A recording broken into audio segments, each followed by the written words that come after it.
Halo, gimana kabar teman-teman teknisi, khususnya teknisi para pemula ya. Di sini saya ngedapetin kasus Xiaomi Redmi Note 3 not charging. Tapi saya terima dalam kondisi jalurnya udah pada rontok ya. Waduh, ini kerjaan siapa nih? Ini jangan ditiru ya teman-teman ya. Jadi kalau misalnya trik untuk ngangkat IC atau ngangkat konektor ini mesti hati-hati ya. Udah matang baru diangkat ya, jangan belum matang udah langsung diangkat. Oke, kita langsung aja ke eksekusi ya. Kita cek ini kondisinya 0% ya, jadi dia ngecas tapi nggak nambah-nambah.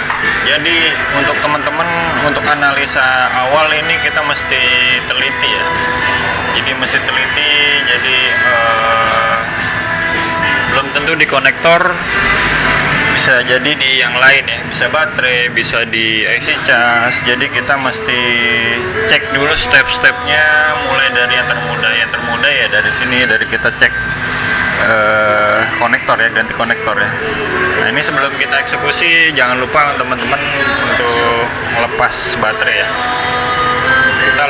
Ini untuk Xiaomi kebetulan jadi beberapa papan casnya ya, PCB casnya ini bisa dilepas, tapi nggak semua, tapi ya untuk seri-seri lama ya.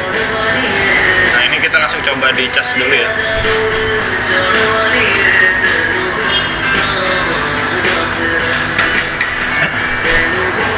Seperti biasa kita menggunakan multitester, bisa analog bisa digital. Nah ini saya menggunakan yang analog. Seperti biasa, hitam di negatif, merah di positif. Untuk positifnya kita mesti cek ya, di mana ya letak positifnya jalurnya. Nah ini konektor bawaannya ya, udah rontok, tinggal sisa 2. Apalagi di jalur bawahnya di mesin, di PCB-nya ya. Ini masih PCB, bisa terpisah ya. Kalau misalnya di mesin kan repot juga ya teman-teman ya. Jadi untuk rangkai jalurnya lagi, untuk nyari jalurnya. Nah untungnya saya udah beberapa kali ngerjain untuk Redmi Note 3 ini, jadi tahu jalur untuk positifnya, mana negatifnya, mana BSI-nya, mana DAT 1, mana DAT 2. Nah ini paling pojok ya, pojok kanan ini jalur positifnya. Dan pasti biasanya untuk jalur kanan positif, jalur kiri itu negatif. Nah ini masuk ya, 5 volt ya. Masuk 5 volt tapi nggak ngecas. Karena mesti teman-teman tahu ya, untuk seri-seri Xiaomi ini ada jalur BSI-nya namanya. Seperti dulu kayak zamannya Nokia, BB, itu ada jalur BSI-nya. Jadi harus nyambung. Nah kebetulan itu di tengah itu jalur BSI-nya. Nah itu ya, paling pojok kanan itu di jumper ke kapasitor yang itu saya tunjuk. Jadi untuk jalur BSI-nya itu saya nggak jumper karena masih ada jalurnya. Untuk jalur positifnya aja yang copot dan negatifnya. Nah ini ya lebih jelasnya ya teman-teman, kalau misalnya kelihatan, mudah-mudahan kelihatan ya. Paling pojok kiri kalau dari sini itu di jumper ke kapasitor. Untuk yang negatifnya, groundnya sebelah paling kanan itu di ground.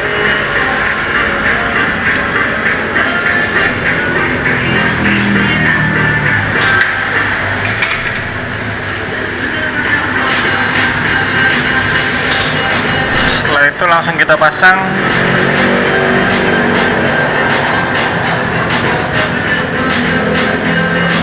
Sorry, ini kita tembak baterai dulu ya, karena tadi baterainya 0% banget ya, jadi biar cepet aja sih,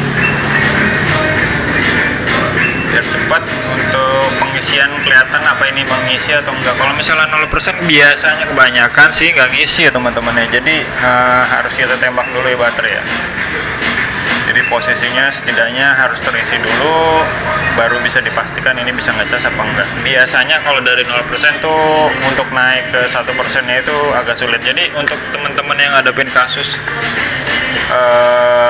nggak bisa dicas, itu harus mulai dulu step-step yang termudah dulu ya.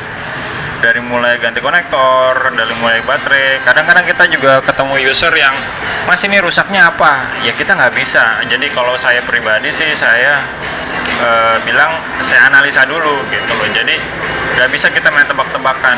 Kita beda sama dokter umum sama dokter profesional ya. Jadi kalau saya sih kerja profesional ya, kita nggak bisa main tebak-tebakan. Kita bukan tukang sulap, kita ini teknisi.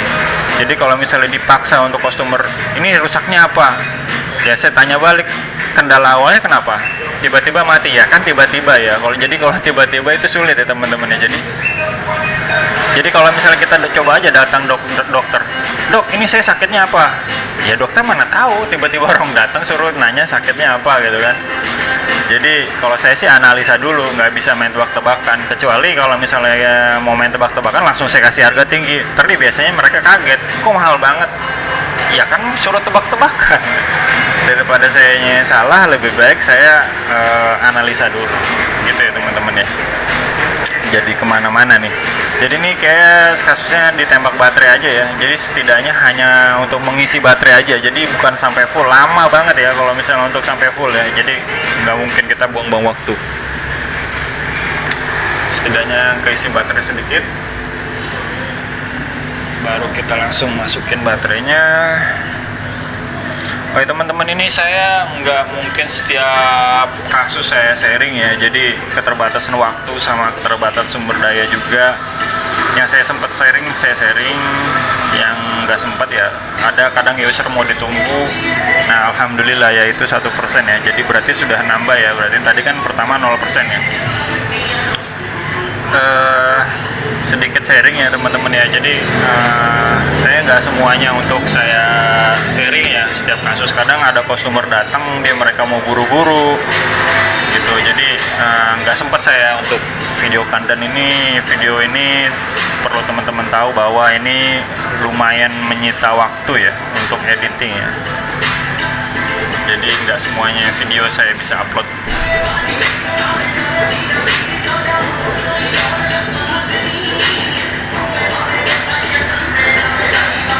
Nah ini sekarang tadi 1% ya teman-teman, sekarang sudah 2%, berarti positif udah nambah ya, alhamdulillah.